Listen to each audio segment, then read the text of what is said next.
And welcome to the topic liver cirrhosis in the module gastroenterology and hepatology. By the end of this topic, you should be able to define liver cirrhosis, discuss the pathophysiology of liver cirrhosis, explain the clinical presentation of a patient who presents with liver cirrhosis, outline the investigations in the diagnosis of liver cirrhosis, and explain the management of liver cirrhosis. Let's get started.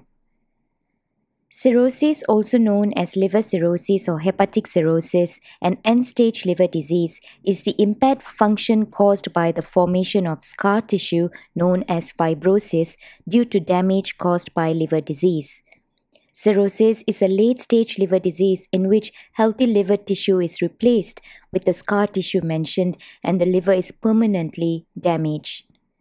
Scar tissue keeps the liver from working properly, and many types of liver diseases and conditions injure the healthy liver cells, causing cell death and inflammation. We will be getting into the causes in the next coming slides.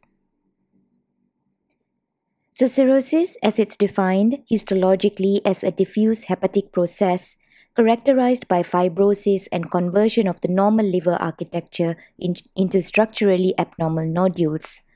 The progression of liver injury to cirrhosis may occur over several weeks to years. When a substance or disease attacks and damages the liver cells are killed and scar tissue is formed. This scarring process is called fibrosis, and it happens little by little over many years. When the whole liver is scarred, it shrinks and gets hard. This is called cirrhosis, and usually this damage cannot be undone.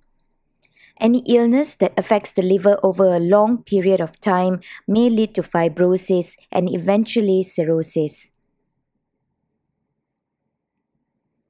When injury to the liver is acute or damage is limited, the liver can usually repair itself. However, repeated injury or damage occurring over many years can lead to the development of cirrhosis. Causes are wide-ranging, but generally they fall into one of several categories. Alcoholic, where excessive alcohol use over time can lead to alcoholic liver disease and cirrhosis. Associated with hepatitis such as viral hepatitis, autoimmune hepatitis, and non-alcoholic fatty liver disease. Biliary, obstruction and/or damage to the bile ducts. Cardiac, where congestive cardiac failure can eventually cause liver damage and cirrhosis. Metabolic or inherited. These include diseases such as cystic fibrosis, hemochromatosis, and Wilson's disease. Drug or toxin related other than alcohol. And in about 10% of cases of cirrhosis, the cause is not known. So the frequency of these causes varies by population and geographic region. The most common causes of cirrhosis in the United Kingdom. What are the 4 stages of cirrhosis of the liver?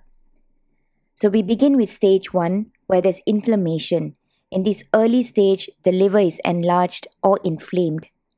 Stage 2 is fibrosis, where scar tissue begins to replace healthy tissue in the inflamed liver. Stage 3, cirrhosis, where severe scarring has built up, making it difficult for the liver to function properly.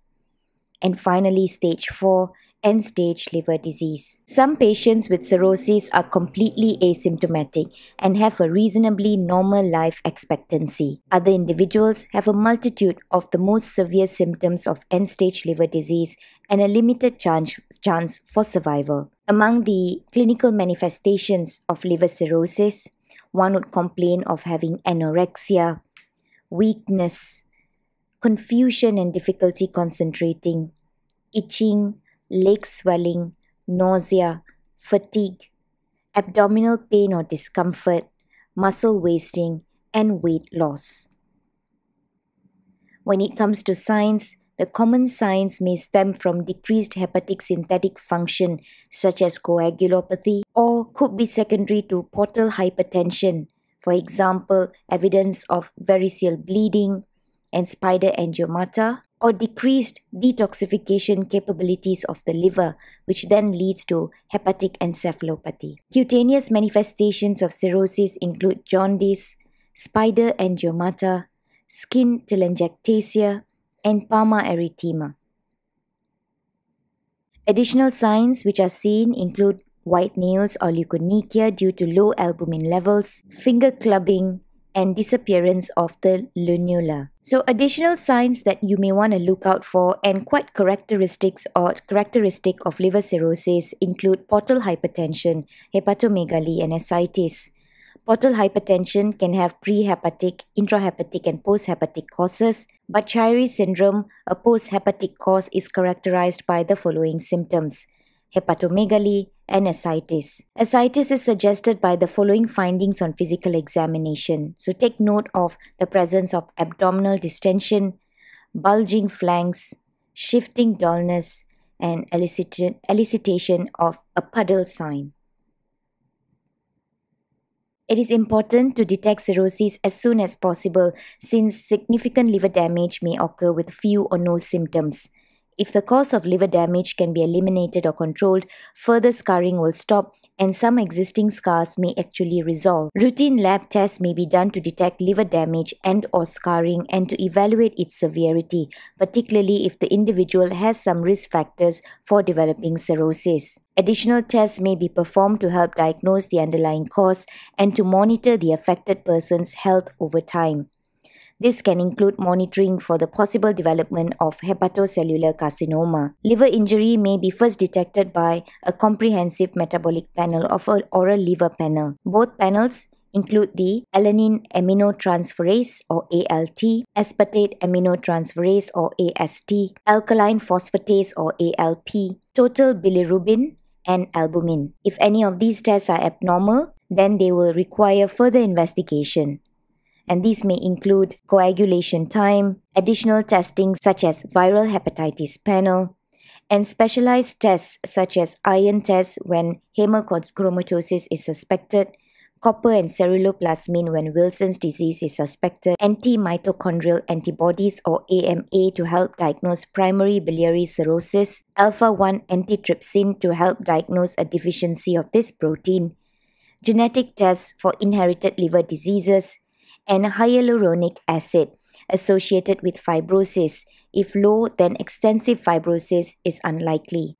Tests that are ordered to monitor for the development of complications include alpha-fetoprotein or AFP, which is often mildly elevated with cirrhosis and may be markedly elevated in liver cancer. Ammonia is done and these values rise in late-stage cirrhosis with liver failure. Calculations based upon panels of specific tests may be used to evaluate prognosis or likely cirrhosis. The MELD or the Model of End-Stage Liver Disease score is used to help determine those who are at high risk of mortality to consider for liver transplant. Several commercially developed calculations are available to help recognize the presence and severity of scarring in the liver. Last but not least, liver biopsy. A liver biopsy is considered the gold standard for diagnosing cirrhosis, but the procedure is invasive and will not detect every case. Liver biopsy involves taking a sample of the liver tissue to evaluate the structure and the cells of the liver. It can clearly indicate the presence of cirrhosis, but since the sample is tiny, a negative result may not rule out cirrhosis.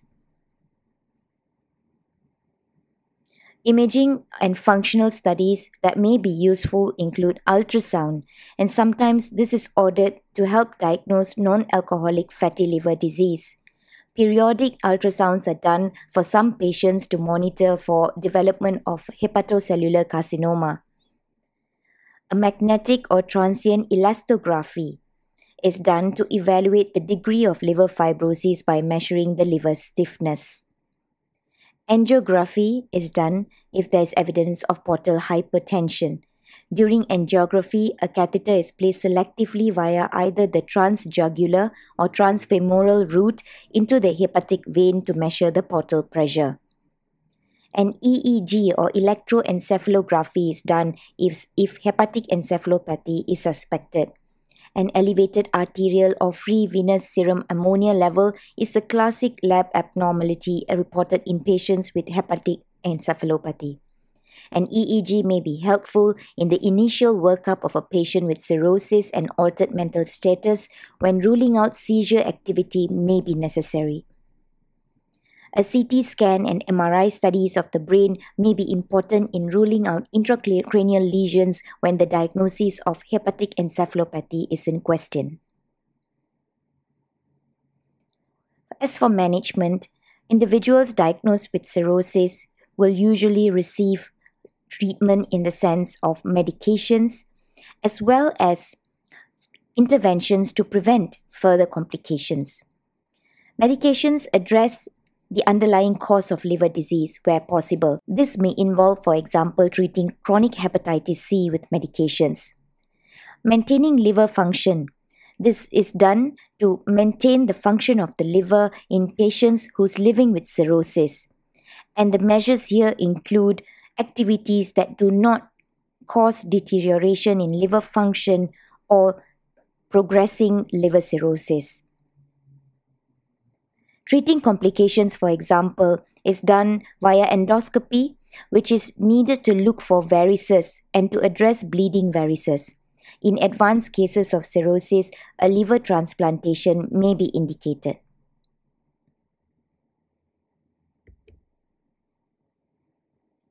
So what surgery is done for cirrhosis of the liver? Liver transplantation. Patients should be referred for consideration for liver transplant after the first signs of hepatic decompensation. Patients with massive ascites have a 1-year survival rate of less than 50%. Liver transplantation should be considered as a potential means of salvaging the patient prior to the onset of intractable liver failure or hepatorenal syndrome. A liver transplant is considered necessary when complications cannot be controlled by treatment. Liver transplantation is a major surgery in which the diseased liver is removed and replaced with a healthy one from an organ donor. So in summary, we have understood the meaning of liver cirrhosis. We have looked at what are the potential causes and the pathophysiology of liver cirrhosis, the 4 stages of cirrhosis and how a patient would present if they were to have liver cirrhosis, the investigations that can be done to identify the condition as well as to assess the severity and to look out for potential causes. Last but not least, management from the medical as well as the surgical aspects of managing liver cirrhosis. We have come to the end of this topic. Thank you.